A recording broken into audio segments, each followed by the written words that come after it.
Hi guys, welcome back to my channel, or if you are new, welcome to my channel.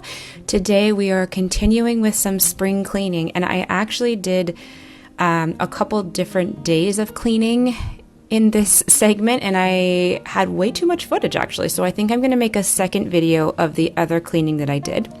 So today's focus is going to be on just restoring the kitchen back to its just regular level of cleanliness. And then I'm going to do a couple of spring cleaning / deep cleaning projects in the kitchen. And then my big project for today's video is completely doing the entire dining room from top to bottom. So if you are new and you haven't seen one of my videos before, my name is Danielle. I am a mom of two boys, ages 5 and 2, and I am a registered nurse working part-time right now. Our youngest is not in daycare or in Montessori or anything like that, so my husband and I are kind of splitting our work hours between working and looking after him, and it is with its challenges, but it's also really nice to have this extra time with him. So anyways, if you are new and you like this video today, I would love it if you would subscribe to my channel. You can also follow me on Instagram at dani.duns, D-U-N-S. You'll see my little guy Oliver in there walking around. He loves those slippers he's wearing. He never wants to take them off, which is so cute. But anyways, we're going to start here in the kitchen, and I'm just going to try to get things a little bit cleaned up and back in order before I tackle the bigger deep cleaning messes.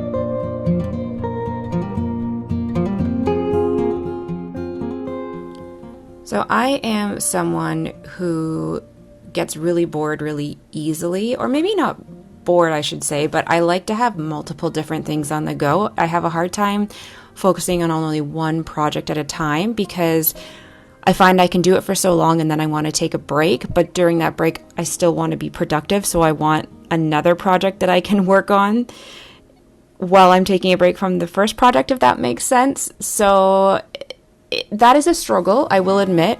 Being a mom is a full-time job, and then working as well is another job, and then keeping the house clean and doing the laundry and the meals and the cooking and all that is its own job.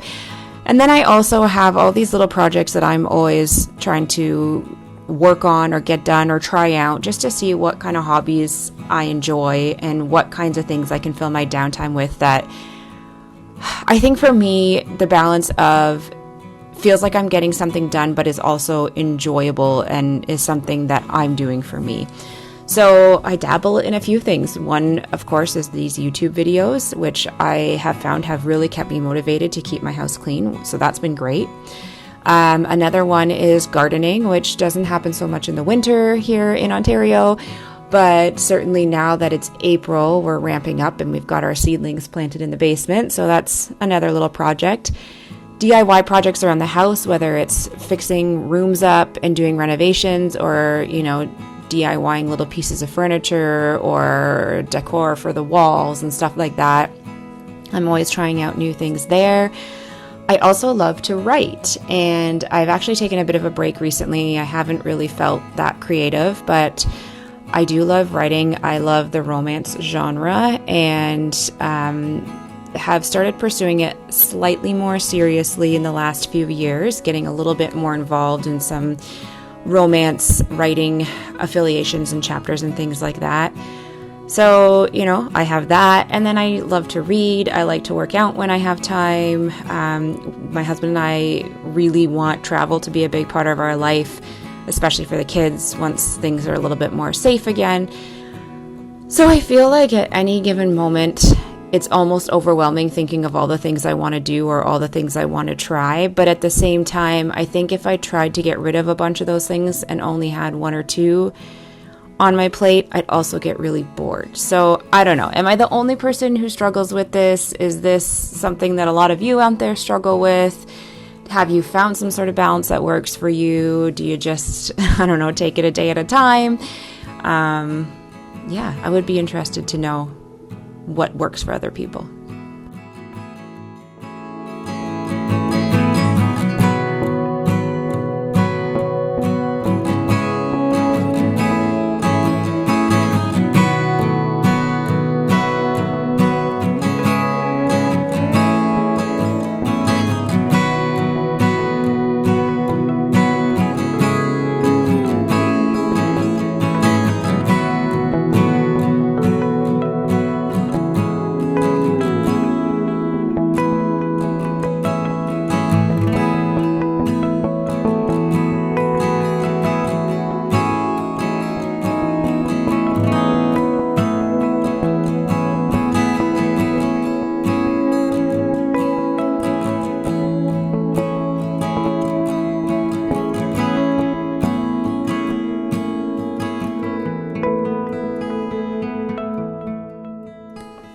We do have a dog named Cooper. If you've watched some of my other videos, you've undoubtedly seen him lounging on the couch or just, checking out what's happening outside or running out of the room if I come in with the vacuum because he hates the vacuum.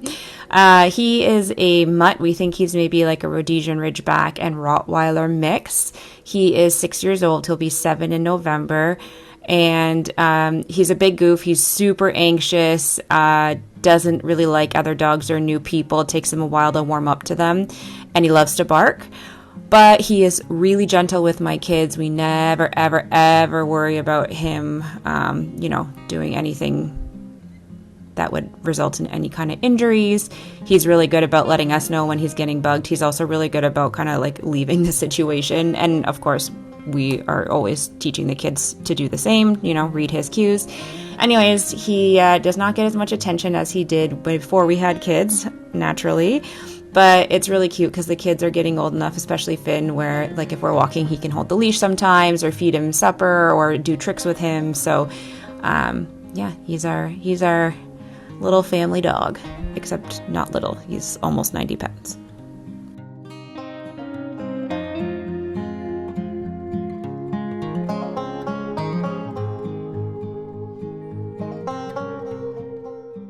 I'm also not sure if you would have caught, but I started cleaning the kitchen in the morning time and it was nice and bright and sunny, and now it is very clearly evening time. We had something we had to go do, and family life just gets in the way, so I figured, I'll just keep it real. I had to split up my cleaning into two during the day, in the morning and the night, but I did want to get this room finished before I went to bed, so yeah, that's just the way life goes sometimes.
Okay, so this is the cupboard under my sink, and I've just kind of got cleaners thrown in there, as you can see. And we used to have a green bin under there, so it's a little bit dirty from like the skins of onions and stuff like that just falling off when we would throw things in the green bin. I have seen so many beautiful organizational tips and tricks to make this space really functional, but also really pretty. I was going to say not problem, but the hesitation I have for that is that we're really hoping to redo our kitchen within this next year. So I don't want to invest in some sort of organizational system or like just buy any bins or racks or anything like that right now when I really don't know what this is going to look like once we redo it. Will it be the same size? Will it be bigger? Will there be other stuff? I just don't know. So for now, you can see this like marbled contact paper. I put this down shortly after we moved into the house just because it was just kind of like a gross, I don't know, plywood maybe underneath.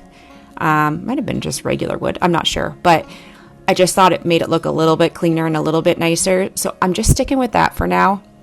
I'm just going to keep my cleaners in there, just, sitting on the floor of this cupboard. And then once we redo it, I think I'll find a better system that makes it easier to see everything, makes it easier to find things, and makes it easier to store things.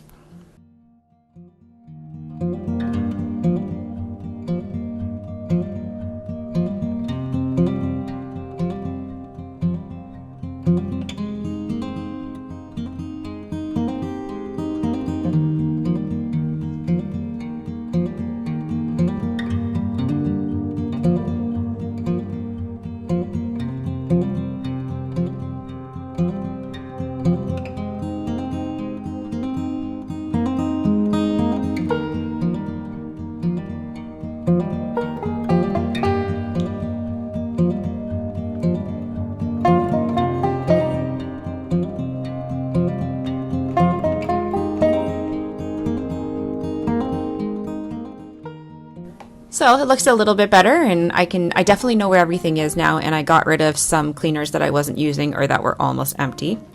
And now I am moving on to the side of this fridge. So I think it was maybe Oliver who drew all over this with permanent marker, and I had tried a few different cleaners and had no luck. So now I'm trying Barkeeper's Friend, and I don't even know if you're really supposed to use Barkeeper's Friend on a fridge like this. It didn't seem to do any damage or wear away any finish. But again, as we redo our kitchen, we're going to be getting a new fridge anyway, so I thought I could experiment a little bit, and if I ruined any of the finish, it really wasn't going to be the end of the world because we're not keeping this forever. But while we are still using it, I would like it to be clean. If you've watched my other videos, you know that I have cleaned the entire fridge, other than these spots, from top to bottom, inside and out. So, got to get these marks off too. And anyways, the Barkeeper's Friend worked really well. As you can see, there was a lot of marker, and it's black, so it's really dark. And once I scrubbed away at it, it looks brand new.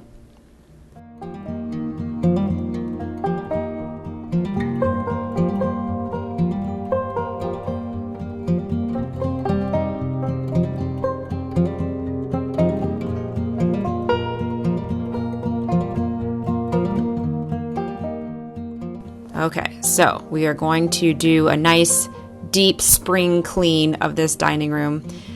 Our table becomes a catch-all for projects and wallets and bills and everything you can think of. So I need to clean that off first.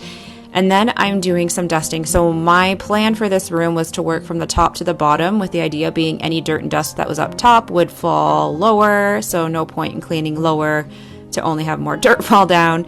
So that's what I'm doing. I had not dusted the tops of my windows. Oh gosh, I couldn't tell you in when. And I hadn't washed my walls possibly since we moved in. So this was something that needed to be done. And the dining room's kind of a strange room in that we do spend a lot of time in it because it's where we eat, but it's not, I don't know, like it's just the table. So it kind of feels clean even when it's not. So going through and washing the windows and the walls and doing everything really deep and thoroughly felt really good. And also, I think I just didn't realize how dirty this room actually had gotten.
there were so many little spots. I think of maybe sprayed food or sprayed drink, because Oliver's high chair is usually in that corner, that were almost invisible until you got really close. And that was how I realized, like, wow, these walls are dirtier than I realized.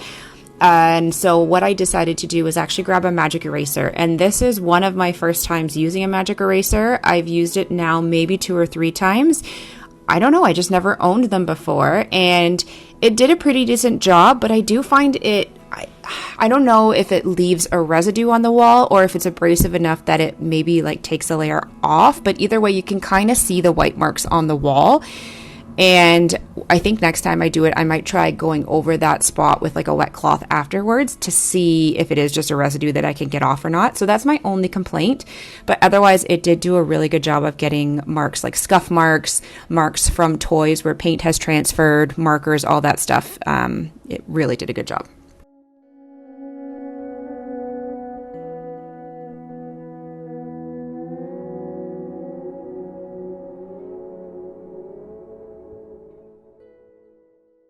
There were a couple of little food spots on these curtains that have been bothering me, honestly, probably for more than a year now. And I recently got this amazing tool, this Spot Clean. It's by Bissell. And I don't know if it's meant for curtains or not, but I am using it for curtains to use the cleaner and the vacuum power to get these spots off. And it actually works really well. Some of them were pretty stained and had been sitting there probably for a couple years, so I was doubtful that they were going to come out completely, but you can't see anything now when you look at the curtains, and that was all I cared about.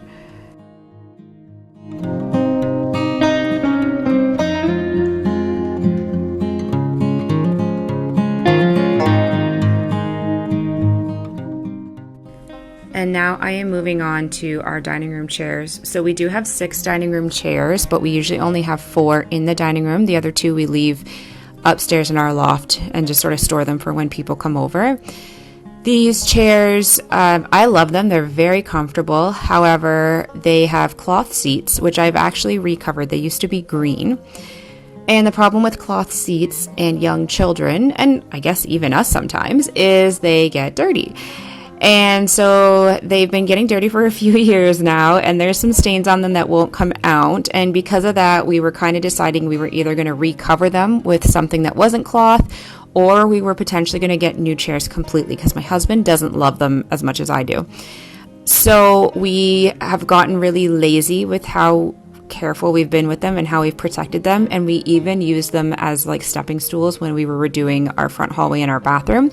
So now a lot of the stains on the cushions are actually paint, white paint, that are never going to come out. It's not going to happen. So I decided, because we're still using them right now and because we don't actually have a plan for either redoing them or getting rid of them, I wanted to give them a clean anyway. So I am cleaning the cushions off because there were some stains that are definitely food that could be removed. And just in general, just to kind of make them feel a little bit cleaner, with the full understanding and knowledge that some of those white spots that are paint are never going to come out. And there's even a couple food spots, or they might be like kids paint, I'm not entirely sure, that won't come out either. But overall, they look better, and it just feels better to me because I know they're clean. And to me, that's part of the deep spring clean of the dining room. So yeah, I'm going ahead and getting all 4 of them done. And you'll see that with the cushions, I spray them with the solution beforehand, and then I kind of do my cleanup of the wood part of the cushion before I come back and do another clean of the cushion. So that just allows it to kind of sit and penetrate. So if there are any stains that are going to be lifted, they will hopefully lift in that time. And then once I do my final sort of, you can see here, like as I vacuum it up, then hopefully I'm getting any of the stains and the dirt. Anything that was going to come up will now come up.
This is definitely the worst chair. You can tell this is the one we used in the renos the most. Like, there's like a legit white paint spill on this cushion. So this is the chair that goes at the end of the table and our Bumbo sits on.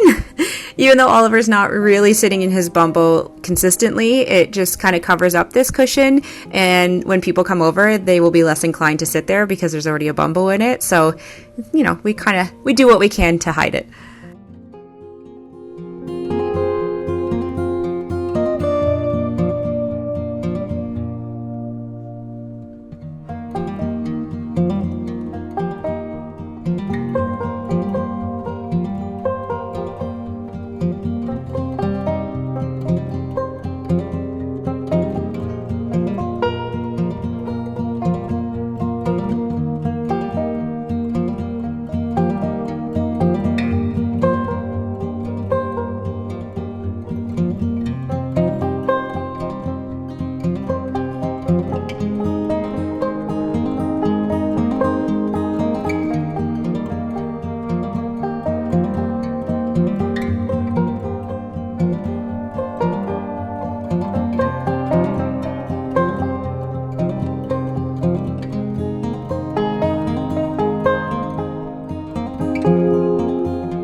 So that is it for today's video. Like I said, I did have more footage of a couple other things that I cleaned, but this video was already pretty long and I decided that I will add it to another video that I will put out hopefully next week or the week after.